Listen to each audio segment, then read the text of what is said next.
Jack एक साधारण कर्मचारी है जिसे फर्नीचर का शौक है, पर यह उसका खालीपन नहीं भर पाता। 6 महीने की अनिद्रा के बाद डॉक्टर की सलाह पर वह कैंसर सहायता समूह से जुड़ता है। वहाँ अजनबियों की ईमानदारी देख वह खुलकर रोता है और चैन से सो पाता है। अब वह बीमार बनकर अलग अलग नामों से कई सहायता समूहों में जाने लगता है।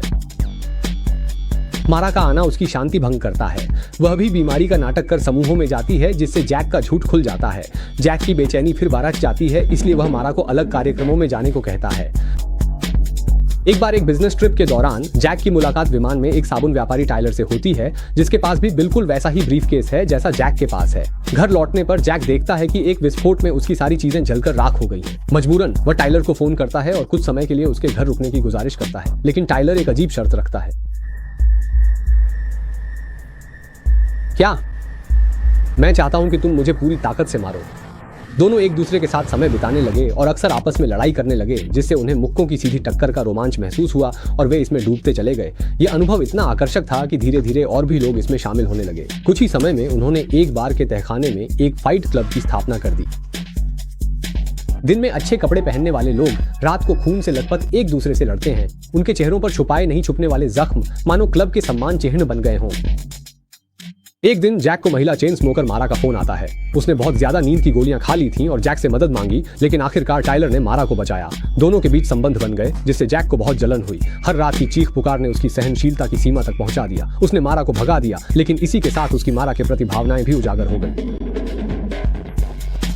टाइलर के पास वे सारी खूबियां थीं जिनकी लोग ख्वाहिश करते हैं। वह होशियार, ताकतवर, आजाद और अपनी मर्जी का मालिक था। उसने जैक को सिखाया कि कैसे टिन की पन्नी वाले अस्पताल से चुराई गई चर्बी से साबुन बनाया जाए और फिर उन्हीं औरतों की चर्बी को वापस उन्हें बेच दिया जाए। उसने जैक को रासायनिक जलन का तीव्र दर्द महसूस कराया और बताया कि केवल सब कुछ छोड़ देने पर ही सच्ची आजादी मिलती है। उसने एक किराना दुकानदार को बंधक बना लिया और धमकी दी कि अगर वह 6 हफ्तों में अपने सपनों का पशु चिकित्सक नहीं बनता तो वह उसे मार डालेगा। रेमंड, सवाल यह था कि तुम क्या बनना चाहते थे?